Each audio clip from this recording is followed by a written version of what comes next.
Otro de los temas es actualizarnos un poco cómo están las cosas en las cortes con el reto de las órdenes ejecutivas. Y hay varios temas, ¿no? En ese sentido. Primero, el de aquí, a nivel del Estado, porque la ley que se había aprobado en el Estado de la Florida en materia de inmigración fue suspendida por un juez, pero parece que no se había obedecido la suspensión y el secretario de Justicia emitió una declaración para pararla en ese sentido. Eso por un lado, esa es en la Corte Estatal. Ahora, en la federal, pues también hay noticias, porque incluso durante la madrugada la Corte Suprema pausó la aplicación de esa ley que le permitía al presidente las deportaciones, pero ahora se tiene que hacer ese debido proceso. Pero vamos a dejar que sea el abogado Ángel Leal el que nos actualice un poco más de todo esto, porque hay que seguir poco a poco todo lo que ha estado pasando, ¿verdad, abogado? Y usted, menos mal que se encarga de eso para aclararnos nosotros aquí. ¿Cómo está? Buenos días. Buenos días, Yoli. Siempre un placer saludarle. Igual para nosotros. Primero con esta del Estado. ¿Qué va a pasar allí, abogado? Bueno, hay una demanda federal, como explicas correctamente, pero tiene que ver con el aspecto de la ley estatal, de la entrada al Estado de personas que entraron ilegalmente al país.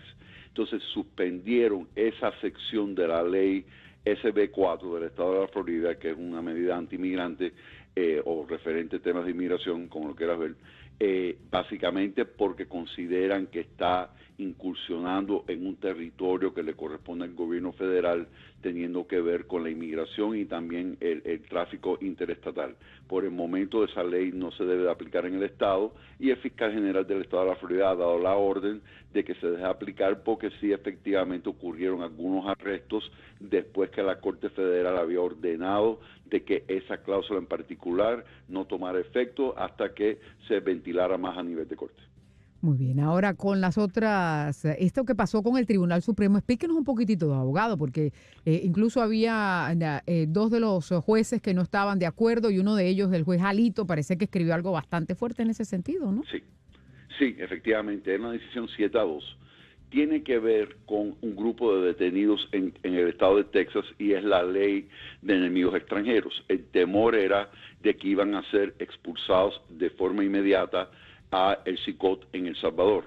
Ya la Corte Suprema se había pronunciado de que eso no era posible a no ser que se le daba un debido proceso legal, es decir, que se le daba un aviso de que hay la intención de deportarlo bajo la ley de enemigos extranjeros y la oportunidad de poder presentarse antes de una corte para refutar que son personas aptas para ser deportadas bajo la ley de enemigos extranjeros. Lo que pasa es que como estaban detenidos, lo que están haciendo y muchas organizaciones pro-inmigrantes, sobre todo la Unión Americana de Libertades Civiles, es presentando estas demandas de habeas corpus pidiendo de que estas personas tengan la oportunidad de poder presentarse en corte, es decir, demandas colectivas para grupos de inmigrantes en distintos centros de detención para que no sean deportados hasta que tengan esa oportunidad.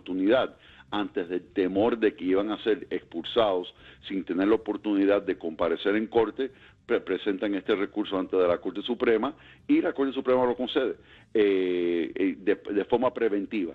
Ahora, el juez Alito se discrepa con esa determinación porque como ya la Corte había decidido de que no se pueden deportar sin debido proceso legal, sin aviso previo, sin la oportunidad de presentarse en corte, de que lo consideró una medida innecesaria y una medida inoportuna porque ya la Corte Suprema había tomado esa decisión y no habían dado oportunidad de que el litigio bajo el cual esa orden fue emitida procediera en su camino a través del sistema federal. Entonces, en realidad, ese fue el motivo de la objeción de Alito, pero por el momento ese grupo de migrantes quedan en el país hasta que tengan oportunidad de presentarse en una corte federal. ¿Y qué ha estado pasando con los otros casos, abogado, los que también han sido puestos en pausa, lo del TPS, lo del parol? ¿Qué va a pasar? ¿Cuál es la actualización que hay en ese sentido? Bueno, ok. En el TPS de Venezuela, la orden del juez federal Chen de California sigue en pie. Aquellos venezolanos que tienen TPS, sean del primer grupo que entraron antes del 8 de marzo del 21 con una protección hasta el 10 de septiembre del 25, o del segundo grupo que entraron antes del 31 de julio del 23, que tenían la protección hasta el 2 de abril del 25, tienen esta oportunidad de re-registrarse para obtener la protección hasta el 2 de octubre del 26. Los permisos de trabajo de aquellos venezolanos, tanto del primer grupo o del segundo grupo, quedaron extendidos automáticamente hasta el 2 de abril del 26. Claro, esto es sujeto a futura orden porque es una orden de un juez federal que está en apelación.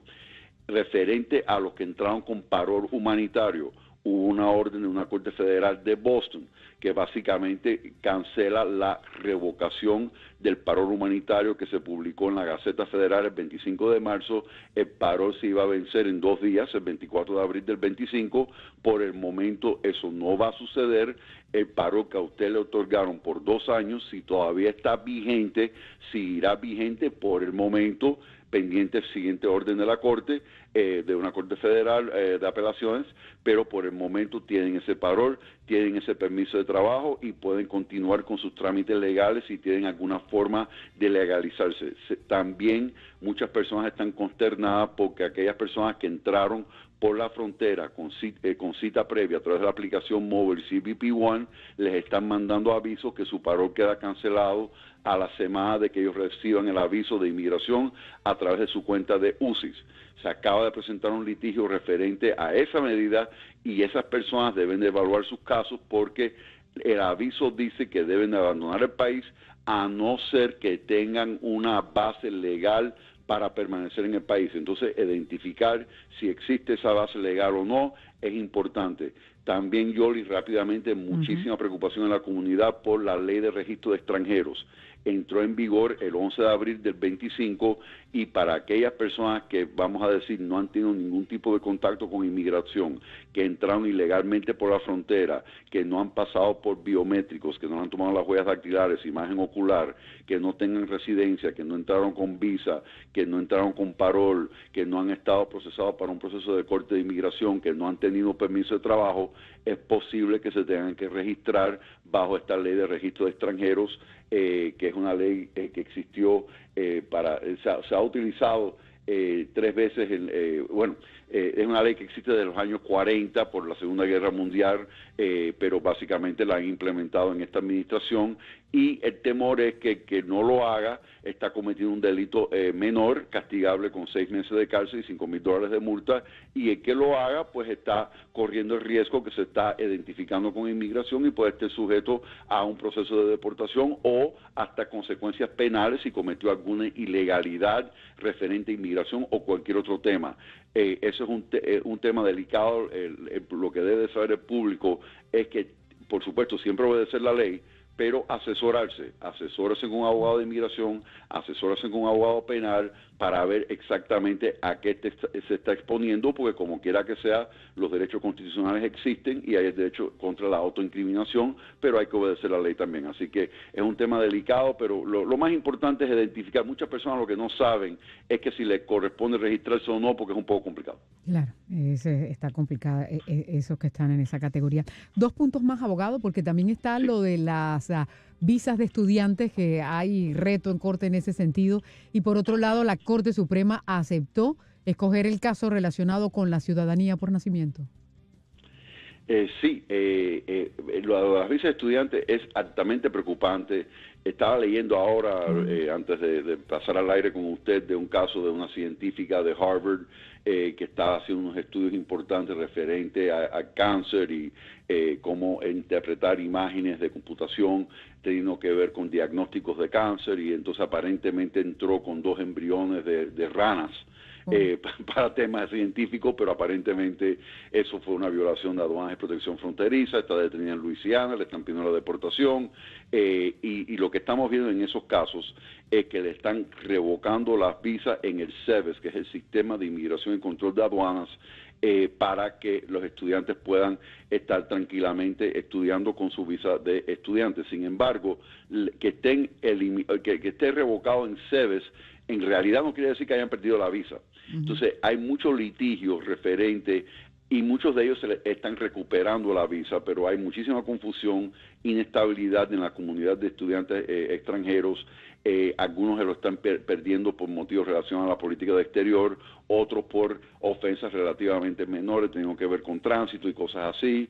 El caso es de que hay una inestabilidad y los estudiantes están con el temor que en algún momento les puedan revocar la visa en el SEVES, que en realidad no es revocar la visa, es revocar como el permiso, es como revocar la comprobación de que están con visa de estudiante, es lo que es. Como el visto bueno entonces, de que pueden estar aquí. Exactamente, entonces eso ha creado todo tipo de confusión. Entonces hasta estaba viendo una transcripción de una corte que dice, bueno, pero ¿tienen la visa o no tienen la visa? ¿Están legales o no están legales? Y estaba presionando al abogado del gobierno para que respondiera, porque en realidad no queda claro si el simple hecho que le revoquen la visa en el SEVES quiere decir que perdieron la visa. Esa es una. La otra, del tema de la ciudadanía por nacimiento, ese es un tema yo creo que es fundamental. Ese es un tema plenamente constitucional, que tiene que ver con, yo diría, la base fundamental de lo que es la inmigración en este país. Si se eliminara la ciudadanía por nacimiento en este país, es un cambio, a pesar de todo lo que estamos viendo referente a todos estos temas que estamos hablando, si llegaran a eliminar la ciudadanía por nacimiento, es un cambio fundamental en nuestro sistema de inmigración y la base de lo que ha sido la inmigración de este país desde que esa enmienda se aprobó durante la guerra civil en el siglo XIX. Va a ser interesante los argumentos y cómo va a fallar el Tribunal Supremo en ese sentido. Una más y breve, porque sé que usted tiene poco tiempo y nosotros también aquí, porque hemos estado viendo unos titulares de una serie de casos de ciudadanos americanos que también han sido detenidos, uno en particular que sucedió aquí en la Florida. Y alguien me preguntaba, pero ¿y entonces a uno lo pueden parar ahí siendo ciudadano americano y tiene que mostrar algo? ¿Cómo funciona todo esto y qué ha pasado con eso, abogado? Altamente preocupante, y puede pasar, y está pasando. Y personas que han sido detenidas días en lo que producen la documentación de poder demostrar que son ciudadanos americanos. Lección: primero, sí lo pueden hacer, no deben hacerlo porque muchas veces basado en un perfil racial y no basado en una sospecha razonable que esa persona haya cometido una violación inmigratoria y mucho menos causa probable que haya cometido una violación inmigratoria cuando la persona es ciudadana americana. Vamos a empezar por ahí. Ya de entrada, en el momento que detienen un ciudadano americano, no pudo haber existido ni una sospecha razonable ni una causa probable para haber detenido a esa persona, y está pasando. Pero la lección es, yo sé muchísimas personas que no tienen sus certificados de naturalización, que no sacan esos pasaportes americanos. Es importante andar con algún tipo de documentación que demuestre que usted es ciudadano americano. No le estoy diciendo que ande con su certificado de naturalización, ni siquiera el pasaporte, porque mira, ayer mismo lamentablemente la secretaria NOM le robaron la cartera y tenía su pasaporte dentro de la cartera. O sea, que aquí ten cuidado con estos documentos. Pero hasta, por ejemplo, yo ando siempre con mi tarjetica desde que yo tuve la suerte y la bendición de nacer en este país, y la tarjetica de nacimiento en este país yo lo ando en mi cartera. Así que si existe... O sea, pero ¿y está bien que se la pidan a uno, que le pidan prueba de ciudadanía? Sin tener una sospecha razonable para detenerlo o le una transmito causa la probable. Pregunta, porque una amiga me decía, pero yo llevo años en este país, a mí nunca me habían pedido nada, pero está bien que se la... O sea, es legal que se lo pidan, ¿no? No es correcto, porque para que un oficial de inmigración y control de aduanas detenga a una persona es porque tiene una sospecha razonable que la persona cometió una infracción de inmigración, y para que le hagan un registro de la persona o una detención de la persona tiene que existir causa probable. A mí me encantaría saber cuál es la causa probable de detener a un ciudadano americano y pedirle su documentación en base a cuál es la violación. Ok, pero si no es un funcionario de ICE, cualquier agente que lo pare a uno, ¿le puede pedir también prueba de ciudadanía? Bueno, ese es otro tema, sí, porque ahora con estos acuerdos de colaboración de la 287G, le están dando la potestad a la policía local poder hacer este tipo de investigación, interrogación, preguntas bajo juramento referente a el estatus migratorio de la persona. Ok, esto suena... Pero rapidito, lo más prudente ahora en estos momentos es andar con alguna prueba, su tarjeta de registrante, de votante, que está registrado para votar, evidencia, su licencia de conducir, por supuesto. Bueno, o sea, aquí en la Florida, si uno no está legalmente, no le dan licencia, ¿no? Eso es una realidad también en este estado, ¿no? Es correcto. Así que es importante andar con esa documentación que puedan portar responsablemente, y los que no hayan sacado pasaporte americano, que son ciudadanos americanos, que saquen sus pasaportes. Muy bien, abogado, muchísimas gracias por estar aquí con nosotros. Seguimos conversando de todos estos temas, muy amable.